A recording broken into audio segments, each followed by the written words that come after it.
obedecendo o que o nosso pastor me pediu, pregando e conversando sobre Josué. Quem aqui leu o livro de Josué aí? Levanta a mão.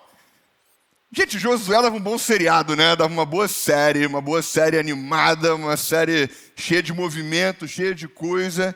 E a gente vai conversar um pouquinho aqui sobre Josué. Antes disso, quem já se fez uma pergunta nesse tom aqui? Deus, será que você está do meu lado?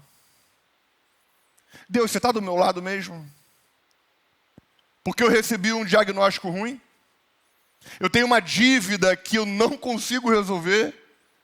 O meu casamento está embaçado? A minha casa, as coisas só pioram? O meu filho tomou um rumo diferente da vida que eu projetei para ele? Deus, será que você está mesmo do meu lado? E hoje a gente vai conversar sobre Josué, que era um cara que Deus disse que era por ele.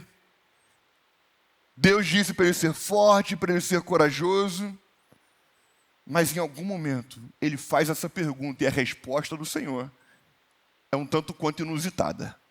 Então guarda isso, daqui a pouco a gente chega lá.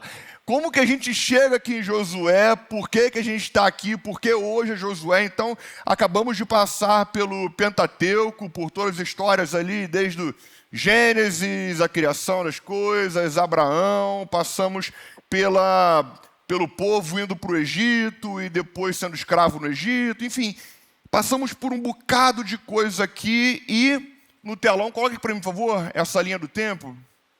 Então é isso, então o povo foi lá para o Egito, José foi para o Egito, e aí José se tornou lá o príncipe do Egito, foi como escravo, mas ascendeu muito rapidamente lá. E aí os irmãos vão até o Egito porque estavam passando fome na cidade que eles estavam, e aí José traz os irmãos e a família aqui para o Egito. Vem uma caravana de mais 70 pessoas, dos irmãos deles ali, vão para o Egito, chegam no Egito, eles começam a crescer, em algum momento começam a incomodar os egípcios ali, se esquecem de quem José foi, e aí resolvem escravizar essa turma. Então eles se tornam escravos no Egito. Uma vez se tornando escravos no Egito, Moisés é levantado para poder libertar o povo. 10 pragas liberta o povo, e aí eles começam o êxodo, começam a sair do Egito para irem rumo à Terra Prometida. Então vão em direção à Terra Prometida, tem um mar grandão no meio, o mar abre, eles passam pelo meio, se fecha com os egípcios ali, e aí eles tocam um rumo no deserto. No deserto eles começam a caminhar, tem ali no Monte Sinai os 10 mandamentos, continuam a caminhada, depois disso chegam pertinho da Terra Prometida, olham a Terra Prometida, então ali são mandados 12 espias para espiar a terra, para ver se era possível deles conquistarem. 10 caras voltam falando assim, ó, esquece, furada, os caras são grandes, vai ser difícil, não vamos conseguir, não vamos. Mas 2, Josué e Caleb, falam, dá sim, a gente consegue, o Senhor é por nós vamos conseguir. Então acontece que eles decidem por não ir, e aí Deus faz com que todos esses 10 que duvidaram e todo o povo daquela geração não entrasse na Terra Prometida. Então eles continuaram vagando por mais 40 anos, andando em círculo ali no deserto, até que todos eles morreram, menos os 2, Josué e Caleb. E é aqui que o nosso livro começa, Josué 1:1. O livro começa exatamente, primeiras palavras diz o seguinte, depois da morte de Moisés. Então, o livro é imediatamente após a morte de Moisés. E aí eu me imagino, e eu acho que tem um contexto um pouco parecido nesse sentido, eu imagino o sentimento de Josué. Tentando substituir aquele com que Deus falou face a face. Tentando substituir aquele que Deus entregou os 10 mandamentos. Só os 10 mandamentos. A lei que o povo deveria viver, a maneira que o povo deveria viver, o cara que libertou o povo da escravidão. Simplesmente esse rapaz morre e Josué é colocado à frente do povo para liderar esse povo. E não é à toa que no primeiro capítulo, como eu falei para vocês há pouco, Deus disse por 3 vezes: seja forte e corajoso. Porque certamente Josué estava morrendo de medo. Bom, algumas coisas sobre o livro. O livro relata 25 anos de história. Então, aquilo tudo que aconteceu no livro, que boa parte daqui leu, foram 25 anos de história. Entre 1400 aproximadamente e 1375, antes de Cristo. Então, lembrando que antes de Cristo é decrescente, né? Então, entre 1400 e 1375. Há um consenso de que Josué escreveu pelo menos parte do livro, e o livro fala depois sobre a morte de Josué. Então, Josué não escreveu sobre a própria morte. Então, parte do livro também foi escrito depois e completado, né? Acabaram de escrever por Josué, com as histórias e com tudo que aconteceu através dele e com o povo do Senhor. Então, para dividir o livro em blocos aqui, coloca para mim os blocos. Vocês colocaram aí ou não? Tem 4 grandes blocos no livro. O primeiro bloco é o bloco da preparação, que é do capítulo 1 até o capítulo 5. Então, no capítulo 1 até o capítulo 5 é basicamente uma preparação para o povo entrar na terra. Então, acontece ali deles atravessarem o Rio Jordão, a circuncisão da galera, acontece a coragem, né? Seja forte e corajoso, acontece Raabe, quando eles chegam pertinho ali da cidade de Jericó, que é onde eles iriam entrar, é onde seria terra, onde eles precisavam conquistar.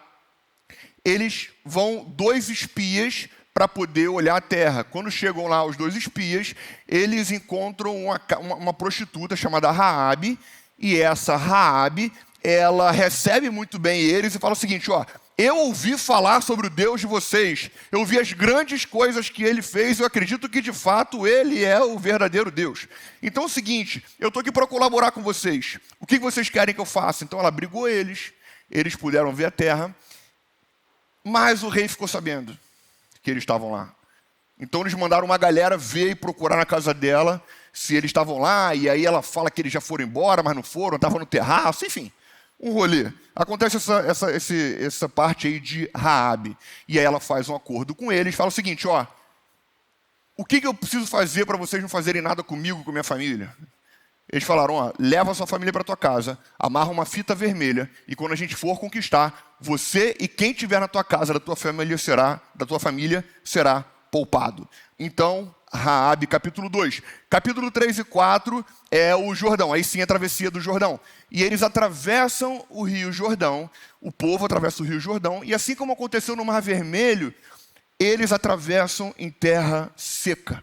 No momento em que eles pisam no Rio Jordão com a Arca da Aliança, o rio baixa até o ponto dele secar, e todo o povo consegue atravessar pelo Rio Jordão.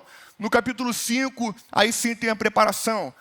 O pessoal lá faz a circuncisão, porque todo mundo que nasceu no deserto não tinha feito a circuncisão.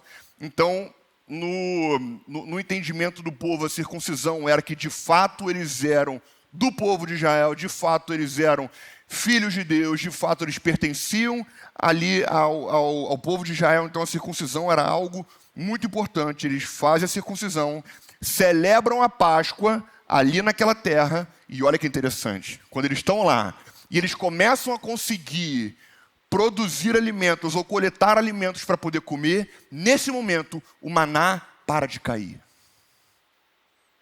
O maná, que era o alimento diário deles, continuou caindo até que eles pudessem acessar a provisão. Quando eles acessaram a provisão, o maná, no mesmo momento, para de cair. Para você ver que, de fato, Deus é o Deus da provisão. Deus não vai te entregar sobra, Deus vai te entregar provisão.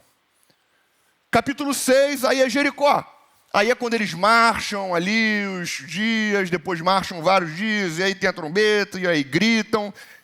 A casa de Raabe, que estava com a fita vermelha, fica de pé, ela não cai, tudo cai, menos a casa de Raabe. E aí eles entram para poder conquistar a terra, conquistam a terra. Capítulo 7, um homem chamado Acã pega uma capa, uma túnica, barras de ouro, esconde na barraca dele. E aí o povo de Deus tenta conquistar uma terra, não consegue conquistar essa terra, porque havia pecado no acampamento. Acã tinha feito algo que desagradava ao Senhor. Então, eles descobriram Acã, eles resolveram Acã e a família dele, e aí o povo conseguiu, de fato, seguir em frente e conquistar a terra depois. E aí Ai é tomada, a partir do capítulo 8 ali, Ai é tomada, até o capítulo 12 tem várias guerras, várias conquistas. Gente, Josué é um livro de guerra. Josué é um livro de batalhas. Então, do capítulo 8 ao 12 tem um monte de batalha. Tem uma batalha que o sol para, tem um povo que vê que vai ser conquistado e dá um jeitinho de fazer uma aliança com eles para não serem derrotados, que é os gibeonitas.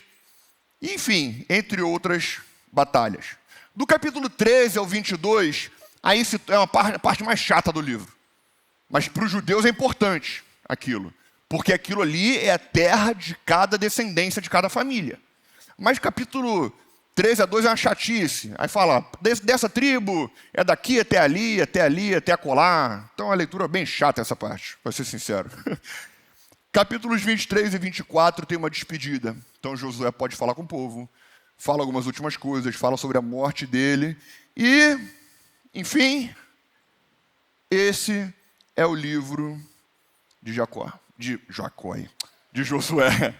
Esse é o livro de Josué. Agora, eu não vou passar por um ponto fingindo que está tudo bem. Eu acabei de falar para vocês que o livro de Josué é um livro de guerra. E muitas vezes, quando nós mesmos cristãos, há muito tempo, lemos isso, a gente se sente um pouco incomodado, assim. Ou você que nunca leu a Bíblia e ouve sobre isso, ou lê o livro de Josué sozinho, você fala, cara, esse Deus não me parece o Deus de Jesus. Me parece um Deus diferente. Como é que a gente tem coisas tão diferentes e diz que é o mesmo Deus, né? Então, às vezes, a gente acaba se fazendo essa pergunta.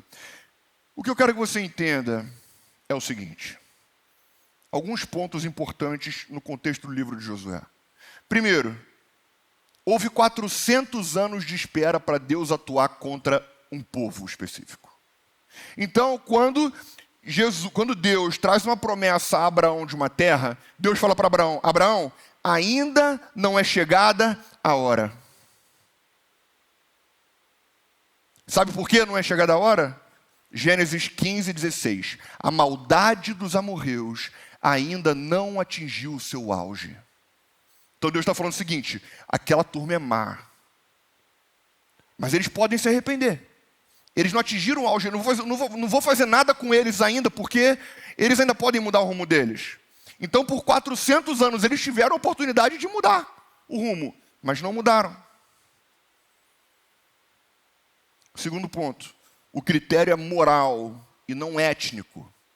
Muitas vezes as pessoas olham isso como um genocídio. Deus matando toda uma etnia, todo um povo específico. E não é sobre o povo específico. Os cananeus, que é esse povo aqui, eles faziam sacrifícios de crianças como culto, como ritual prático do culto deles. Para você ver tamanha maldade que eles faziam, entre outras práticas absurdas. Então, no mesmo capítulo de Levítico, isso fala em Levítico 18. Se você quiser anotar, Levítico 18 fala que os cananeus matavam as crianças como ritual de culto. E no mesmo capítulo de Levítico, Deus avisa Israel, se vocês fizerem o mesmo, a terra também há de vomitar vocês. Então é o seguinte, se vocês fizerem a maldade que eles estão fazendo também, vocês também serão destruídos, porque é sobre a maldade, sobre a corrupção do ser humano e de um povo específico. Tanto que Israel, quando começou a desobedecer ao Senhor, quando começou a se desviar dos caminhos do Senhor, Eles perderam a terra deles e boa parte deles foi para um exílio. Perdeu a terra e foi para um lugar. Foram tratados e depois voltaram. Então, Deus estava ali intervindo sobre a maldade no coração das pessoas.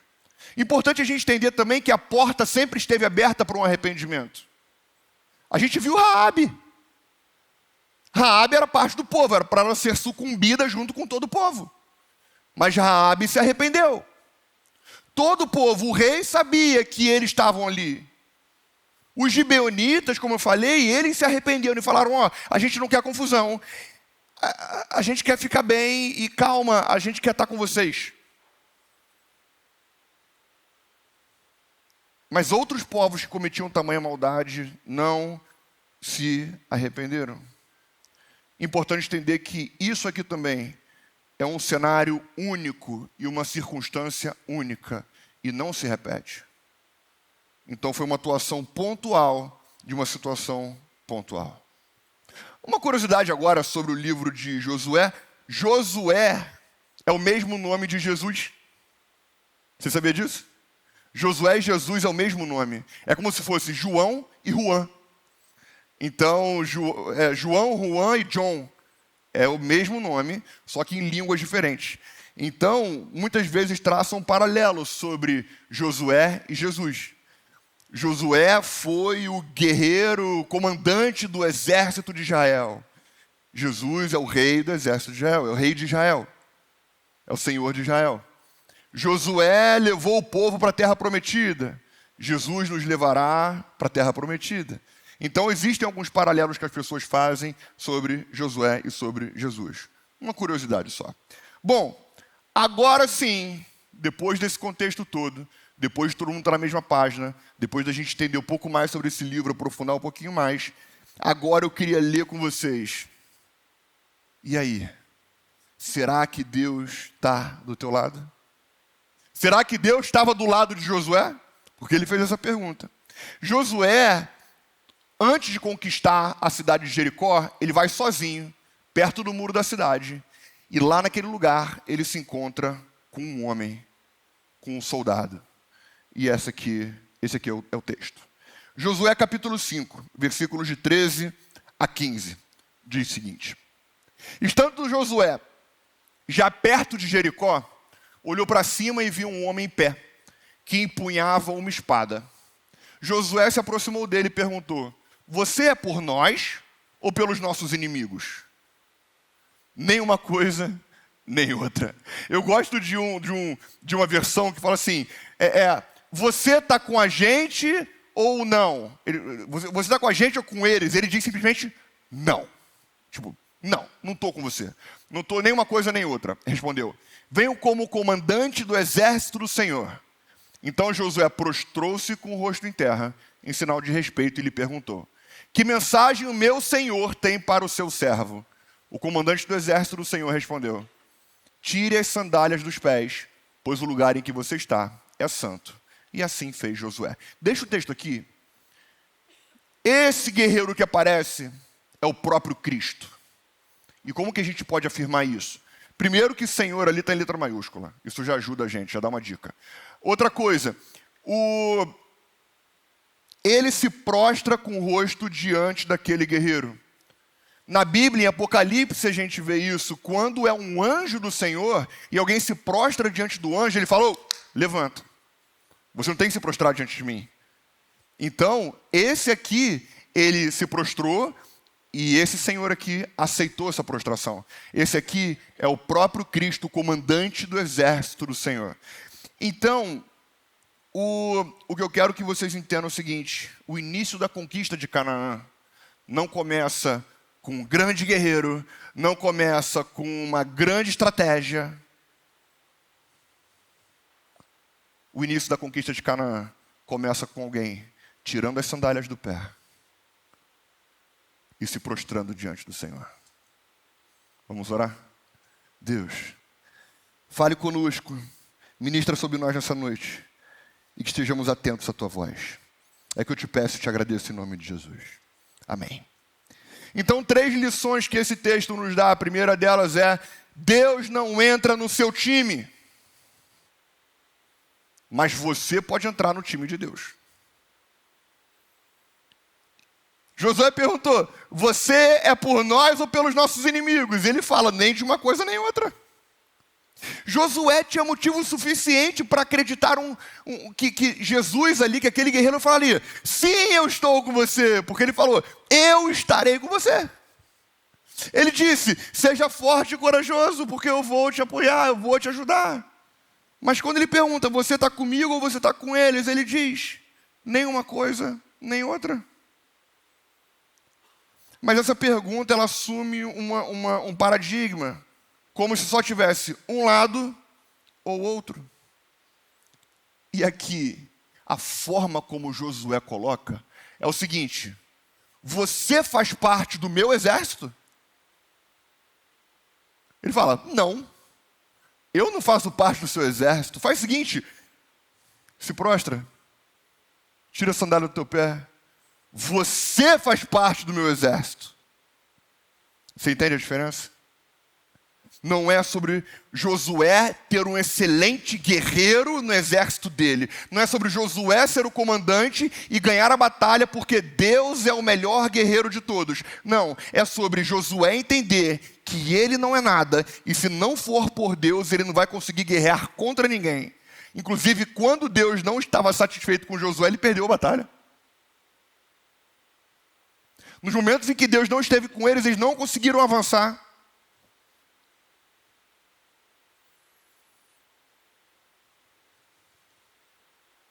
No nosso dia a dia, como é que isso funciona?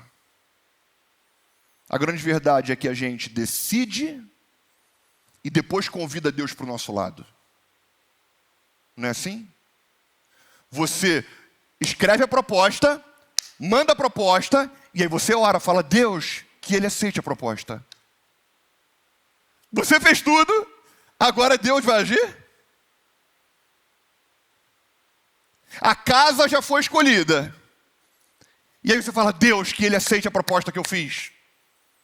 Você já escolheu, você pediu para o Senhor, você perguntou para o Senhor se aquela era a casa, para Ele apontar uma casa, para Ele abrir um caminho. Você já escreveu o pedido de demissão, aí você pede para tudo dar certo. O namoro já começou, e aí você ora, Deus, abençoa a minha relação.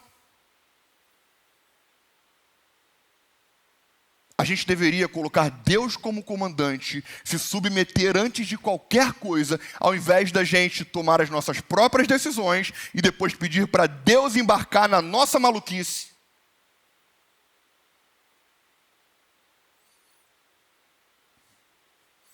Será que você tem orado para ouvir o Senhor? Ou será que você tem orado para Ele confirmar as tuas decisões? Para Ele endossar aquilo que você já fez? E o não sou de você e não sou deles é muito interessante e muito bom e muito gracioso quando a gente entende isso, porque ele está falando assim, ô Josué, o comandante Josué, o comandante é aquele que tem que saber a direção certa. O comandante é aquele que vai trazer a estratégia certa. O comandante é aquele que vai assumir a vitória ou a derrota, Josué. Josué, o comandante é aquele que vai assumir a responsabilidade sobre tudo. Josué, eu sou o comandante, confia em mim. Não confia em você, não confia na sua força, confia em quem eu sou. Então, por isso, se prostre diante de mim, porque eu quero te ajudar. Eu quero te guiar, eu quero te dar direção. E eu te pergunto, quem é o comandante da tua vida? Será que é você mesmo? Será que é a tua própria sabedoria? Ou será que você tem depositado no Senhor o comando e o senhorio da sua vida? Segunda lição que a gente aprende. Deus não quer a sua força. Deus quer as suas sandálias. Quem é que lembra das sandálias da humildade? Do Pânico.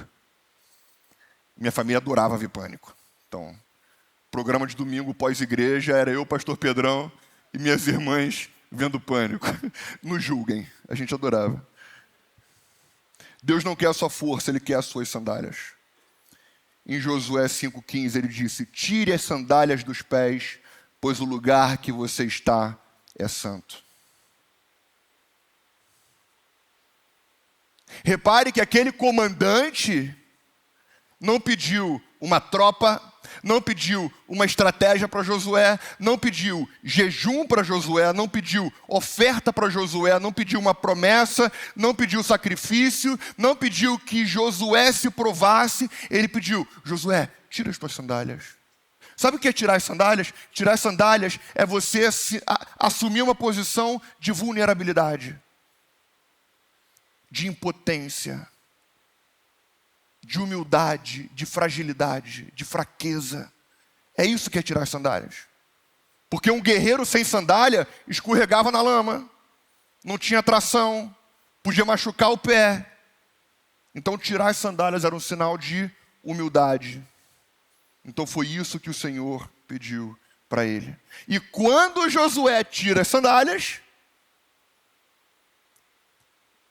logo no final do capítulo 5 ele tira as sandálias. No início do capítulo 6, aí Deus começa a mostrar qual era a estratégia.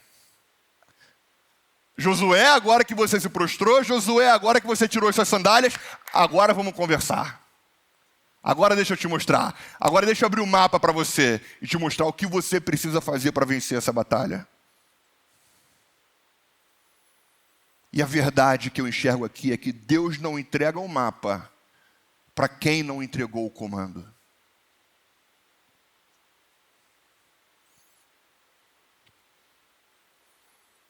Deus não entrega o mapa para quem não entregou o comando. Meu irmão, entregar o comando da tua vida é entregar os teus sonhos. Você tem coragem de entregar os teus sonhos? Deus, eu tenho esses sonhos aqui, mas se o Senhor quiser, não precisa cumprir. Se o Senhor quiser, muda completamente os meus sonhos, muda os meus planos, porque eu confio na tua vontade que é boa, perfeita e agradável. É você sair de casa e falar: Deus, guia os meus pés, guia a minha boca.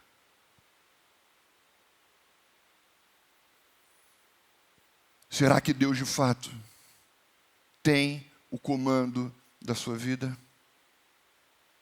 Olha como muda a postura de Josué, da primeira para a segunda pergunta. Qual era a primeira pergunta? Você está comigo? Você é meu ou é dos meus inimigos? Olha como é que muda. A segunda pergunta que Josué faz: que mensagem o Senhor tem para o seu servo? É completamente diferente. Que mensagem o Senhor tem para o seu servo? E eu te pergunto, nas tuas orações, na tua busca pelo Senhor, por que você busca o Senhor? Quando que você intensifica a tua busca ao Senhor? É quando você está precisando? Vixe, será que Ele de fato é o comandante da tua vida? Ou você está querendo as bênçãos de Deus ao invés do Deus das bênçãos?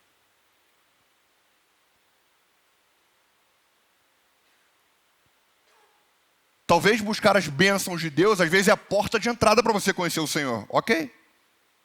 Mas não deve ser o teu sustento na busca pelo Senhor. Porque Deus pode falar para você, sabe o quê? Não. Deus pode falar para você: espera. E se você estiver simplesmente buscando as bênçãos do Senhor, talvez você se decepcione. Porque a bênção que você está esperando, não necessariamente é aquilo que o Senhor tem para te entregar.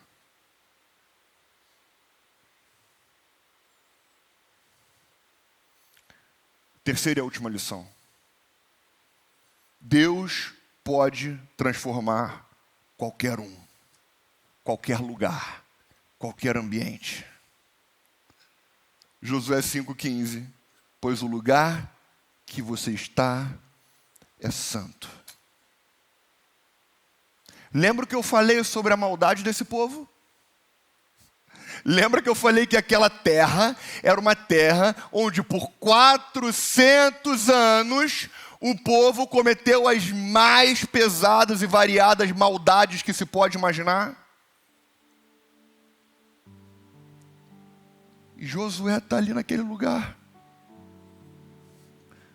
E o Senhor fala: Tira as sandálias do teu pé, porque onde você está pisando é um lugar santo.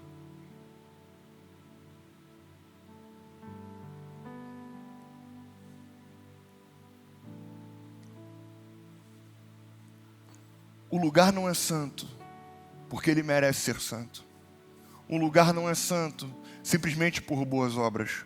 Um lugar não é impuro por más obras, pelo passado, pelo que aconteceu.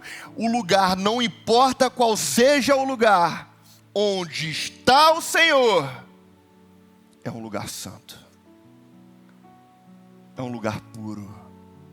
É um lugar cheio de graça, cheio de amor, cheio de misericórdia. A sua casa pode se tornar esse lugar.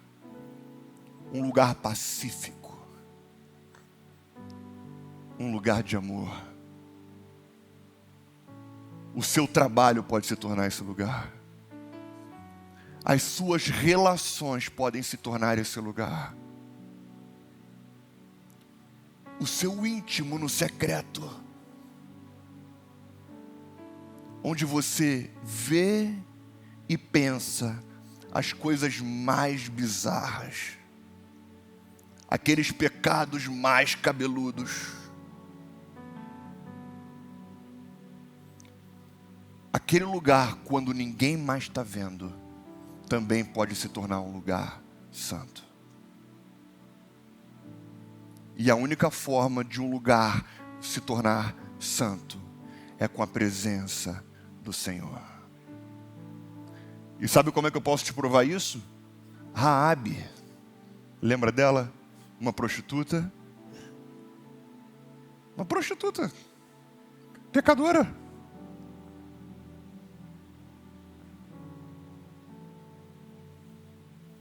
Por conta da fé que ela depositou no Senhor, ela foi salva. Por conta da fé que ela depositou, não por conta do merecimento, por conta da fé, ela trouxe o Senhor para a casa dela. Por conta da fé, no Novo Testamento, ela é citada na galeria dos heróis da fé em Hebreus. Junto com Abraão, junto com outros medalhões da Bíblia, está lá, Raabe.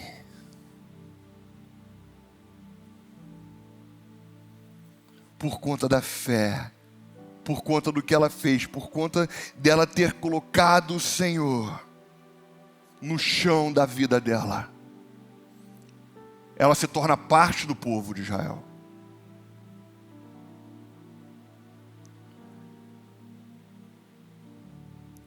E talvez você se surpreenda agora. Mateus, capítulo 1, versículos 5, 6 e 16.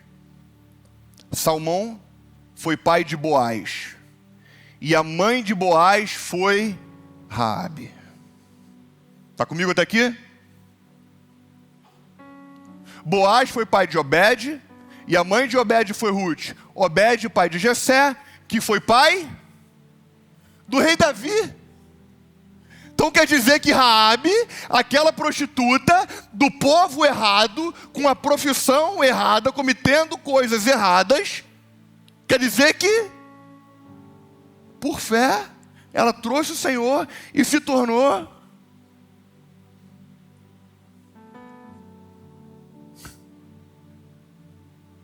parente, trisavó, sei lá qual é o nome disso, do rei Davi. E continuando, Jacó foi pai de José, marido de Maria, e ela foi a mãe de Jesus, chamado Messias. Então calma, a Bíblia está falando que uma prostituta fez parte da linhagem de Jesus? Sim. E você está achando que você não é merecedor da presença de Deus? Da graça de Deus, do perdão de Deus, da misericórdia dEle? Você fala, Juninho, mas você não sabe o que eu fiz. Se ela, do povo errado, inclusive ela ajudou os caras de Deus mentindo, tudo errado. Se ela foi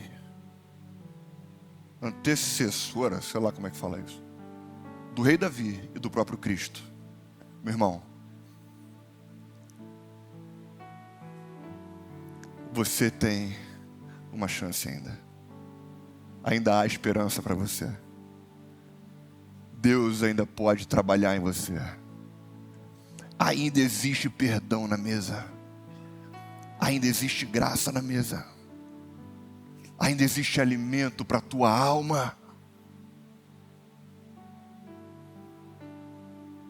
Feche seus olhos. Abaixe sua cabeça.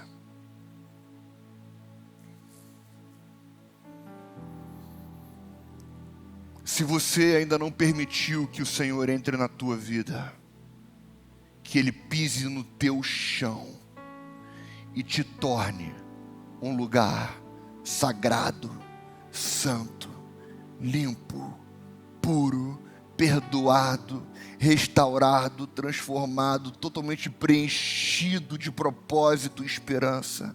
Se você não experimentou a presença do Senhor na tua vida, eu quero te dizer que se você está aqui não é por acaso. Se você está aqui é porque o Senhor tem uma obra para trabalhar na tua vida. Se você está em casa aí, cadê? Aqui. Se você está em casa aí, você também não está aqui conectado à toa. Você está aqui porque o Senhor quer trabalhar em você. E se você tem coragem de entregar a tua vida a Jesus, convidar Ele para pisar em você, para entrar no teu coração e te tornar um lugar sagrado. Se você tem coragem de fazer dele o teu comandante, o teu general de guerra que vai na frente da batalha para poder guerrear por você. Se você tem coragem de entregar a tua vida para Jesus hoje, pela primeira vez, ou se você deseja se reconciliar com o Senhor, depois de anos afastado, levanta a mão no seu lugar bem alto. Deus te abençoe, que Deus te abençoe. Deus te abençoe, Deus te abençoe. Glória a Deus. Pequenininha ali também, Deus te abençoe. Seguindo o exemplo. Isso aí. Levanta a mão bem alto. Deus te abençoe. Glória a Deus. Deus te abençoe, pequenininha também. Eu amo vocês pequenininhos. Sempre com coragem, sempre com vontade, sempre com fé. Eu amo isso. Se você está em casa, se você está online e deseja tomar essa decisão, escreva agora eu aceito. Escreva eu aceito. Porque a gente também vai te ver. A gente também vai orar por você. A gente também quer caminhar com você. Se existe mais alguém no presencial que deseja tomar a decisão de entregar a vida a Jesus, ou se reconciliar com Ele de uma vez por todas, levanta a mão bem alto no seu lugar. Existe mais alguém que não levantou a mão ainda e deseja tomar essa decisão? Levanta a mão bem alto. Existe mais alguém? Existe mais alguém? Glória a Deus. Se você, nessa noite, deseja parar de convidar Deus para a tua guerra, e na verdade você ter coragem de entrar no exército do Senhor e colocar Ele como seu comandante de guerra, fica de pé no seu lugar. Fica de pé no seu lugar.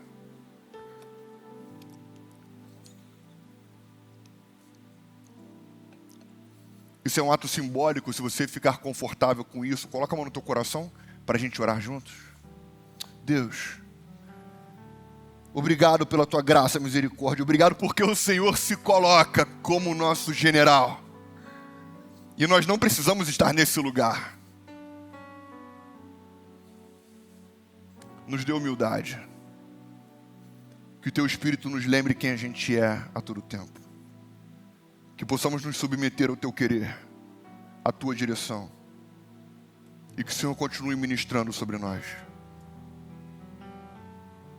Pai, que todos aqueles que entregaram a vida a Ti possam ser completamente cheios da Tua presença e assim, do Teu amor, da Tua graça e da Tua misericórdia. É que eu te peço e te agradeço, Deus, em nome de Jesus. Amém e amém. Você pode continuar de pé, só quero falar duas coisinhas para vocês. Primeira coisa, você que tomou uma decisão hoje, levantou a sua mão, ou se você não levantou a mão por algum motivo, a gente tem aqui o Dream Team de pastores, os melhores.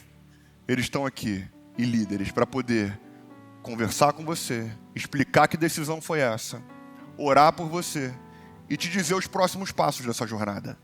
Então, a gente gostaria muito de poder gastar esse tempinho com você aqui. Então, se você puder, no final do culto, quando as pessoas estiverem saindo, você vem para esse cantinho, que a gente vai investir esse tempo com você. E o último aviso para a gente poder fazer a oração final, dar a bênção e